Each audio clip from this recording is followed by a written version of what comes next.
お前らの親玉にことづてを頼みたい。黒い剣士が来た。それだけでいい。黒い剣士だと。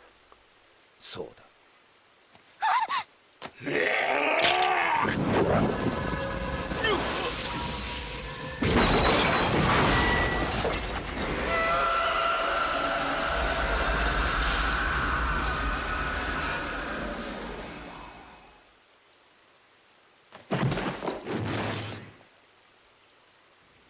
When I was 16 years old, this was the coolest shit I had ever seen.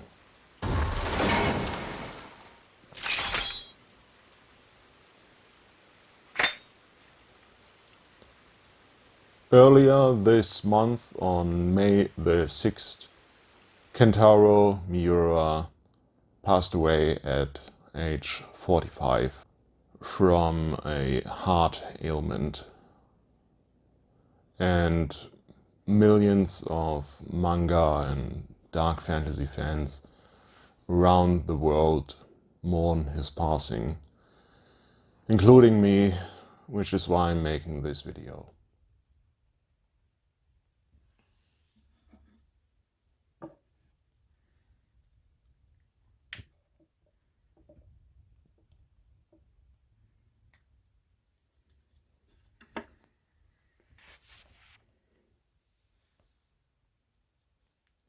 Rest in peace, Sensei.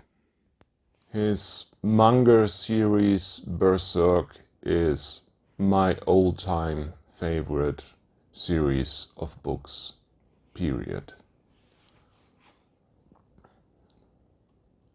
I first discovered this when I was 14 or 16, can't remember exactly when, because it was almost 20 years ago, maybe more. But I think I was looking for inspiration for role-playing characters, video clips, movies, music, or something that was similar to a character I was playing, which was like a Viking berserker type. So I looked for anything berserker, and I came across the Berserk anime from the 80s, which is a cult classic. It's a real classic, if you ask me. This anime doesn't tell the whole story. It ends pretty much after a flashback to the character's background. So after that finished, I just had to start reading the manga to know how the story is going on, how the story would end. Well, I guess now the story will never end. But then again, it has become an endless series somehow. I think the author, Kentaro Miura sensei, I think Miura sensei had planned on finishing the story. I had the feeling in the last, let's call it 10 volumes, that the story was heading somewhere. Well, yes, now it's a bit like real life. The story doesn't actually ever end. You only get glimpses of it told to you. But life is not a fairy tale. There's no happily ever after. After the prince get the princess, they get married, they have children, they have to struggle through parenthood. And then these children have their own adventures, and the story just goes on and on. That's just life. So I'm trying to spin this in a positive light here. Well, it's actually really sad.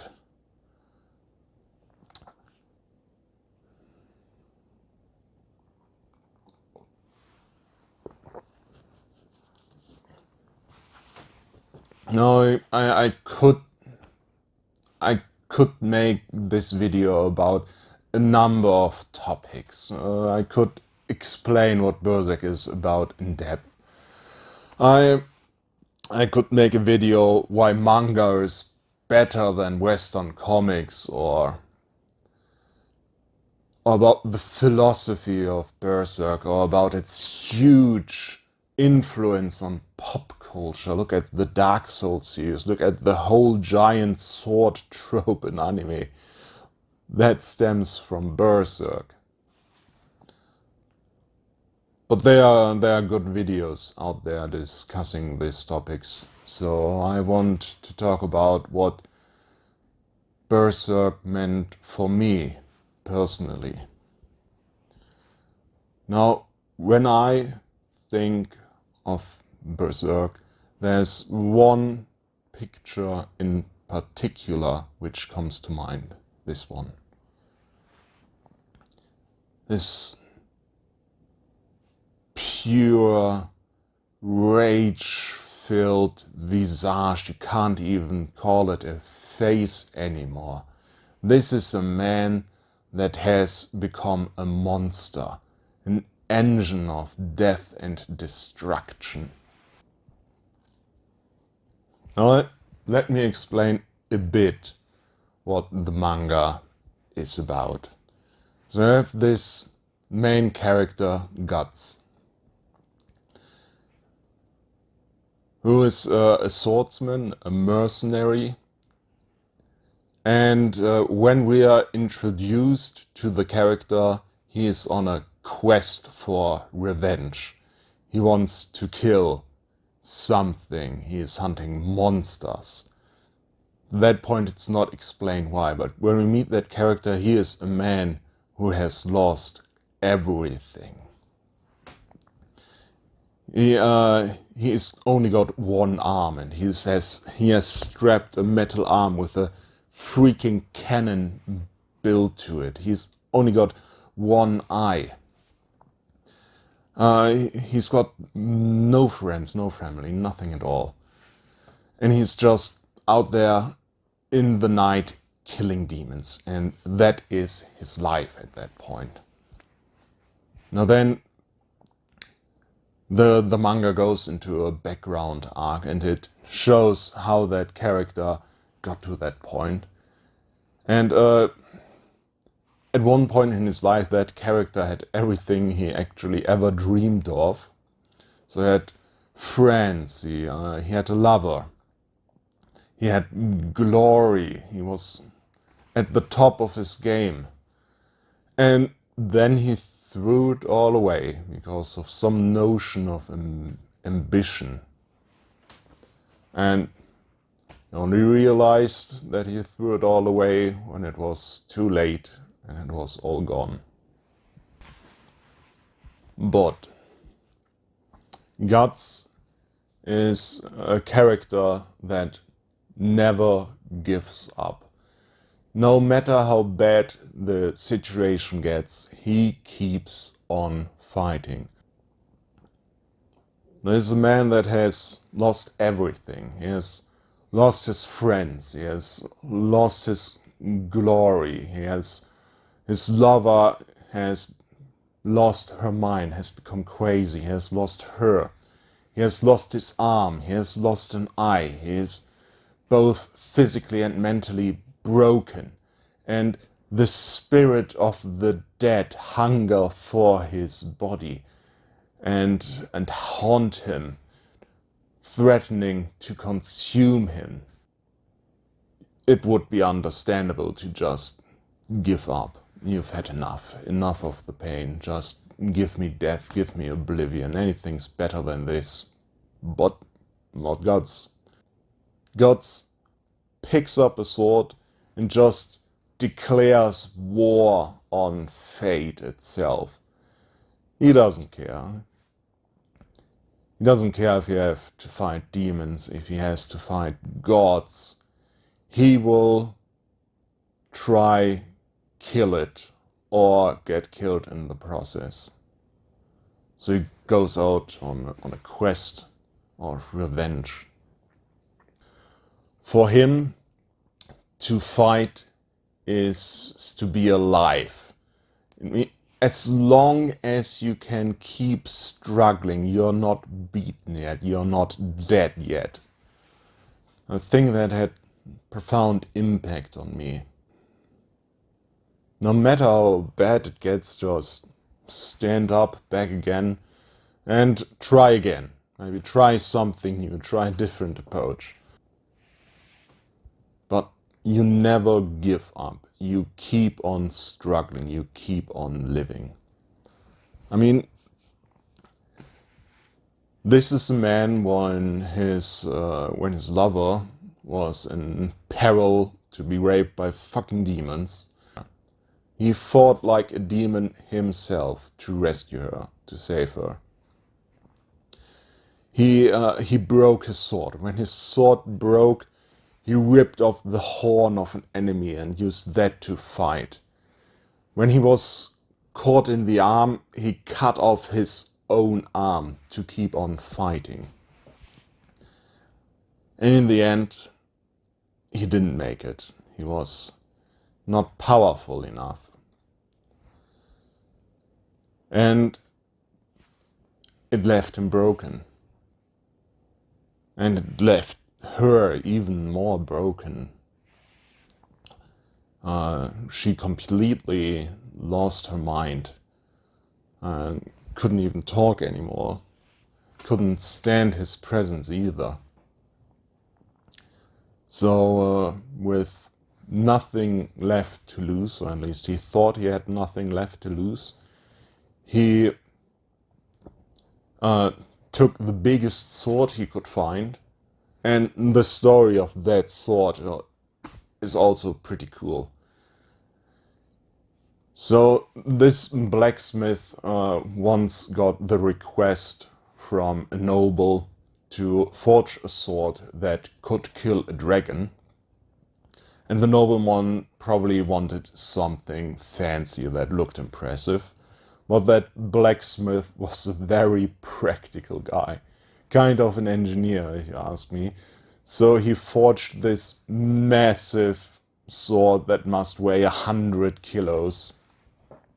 That would be able to kill a dragon if there were any dragons around to be killed. The nobleman didn't like it.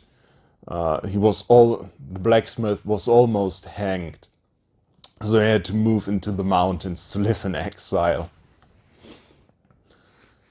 And now this giant sword, Guts, picks it up and he kills the dragon with it. He kills the demons. But as the blacksmith, as Godot puts it, that a human cannot kill a dragon is what makes the dragon a dragon. It only becomes truly monstrous because humans are powerless against it. And Guts just picks it up and slays the dragon with it. Slays the demon. Now, what does that make him? Certainly at the beginning of the manga, Guts was a man that had stared into the abyss, and the abyss had stared back and changed him, and he was on his way to become something not human anymore.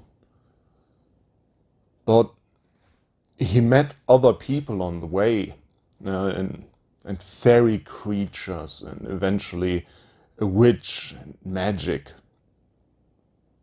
And he found another reason to fight, rather than just for revenge. He once again fought for someone else. He fought to keep his love interest safe.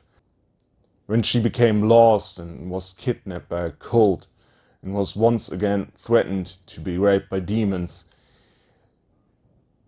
he rushed in to save her, abandoned his quest for revenge, and this time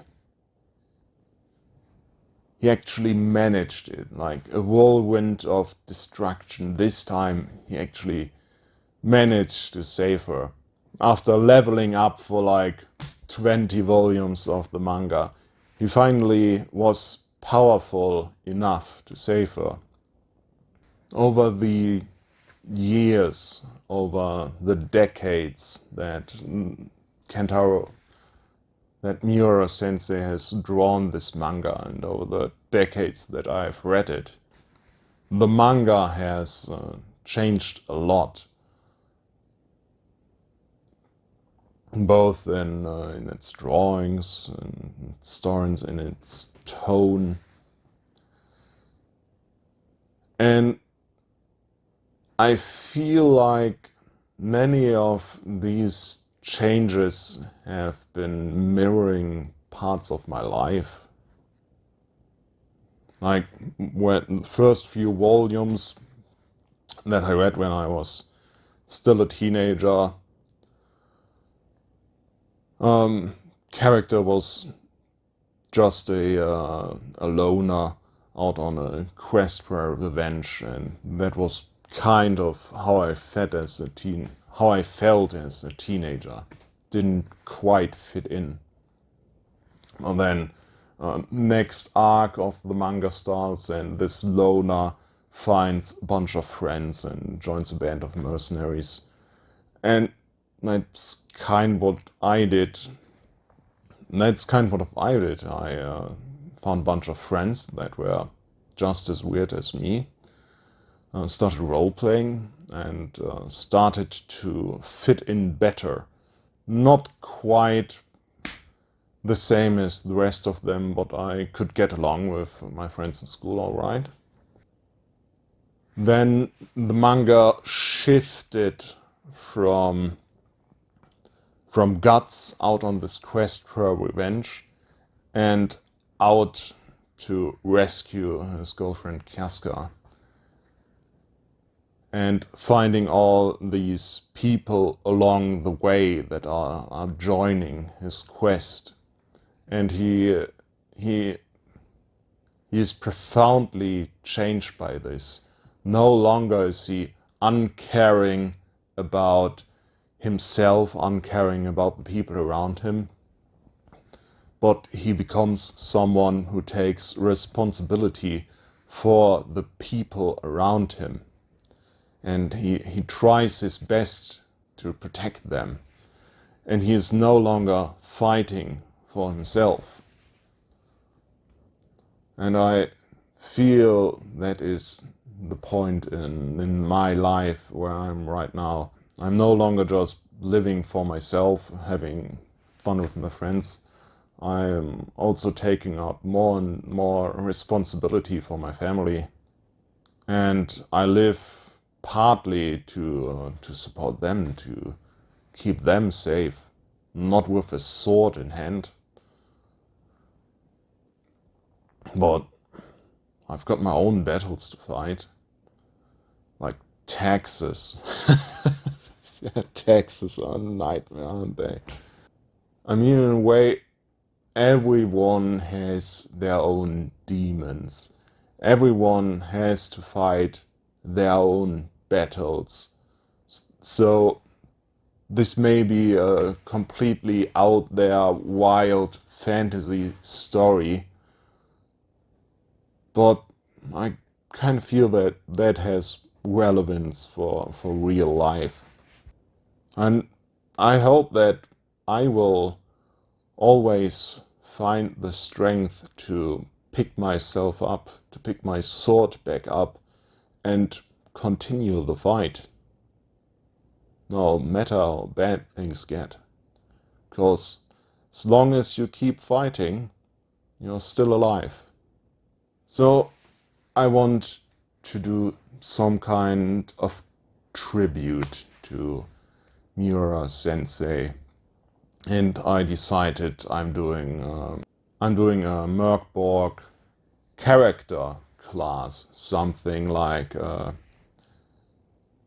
escaped sacrifice, a character class that is themed around this struggle, this fight against fate. Character class whose abilities are centered around survival, and we've got some random tables already, but I still have to come up with most of what the character is actually supposed to do and draw a bit of artwork. I will put my work in progress on the channel so you can watch me work. So if you like this video and want to see me fail at drawing, please subscribe to my channel. And if you like to support my work, buy my book, False Prophet, out on Amazon Kindle and soon in print on demand. Thanks for watching and goodbye. I really need a better ending, so keep on fighting. So, thanks for watching and good fortune in the fights to come.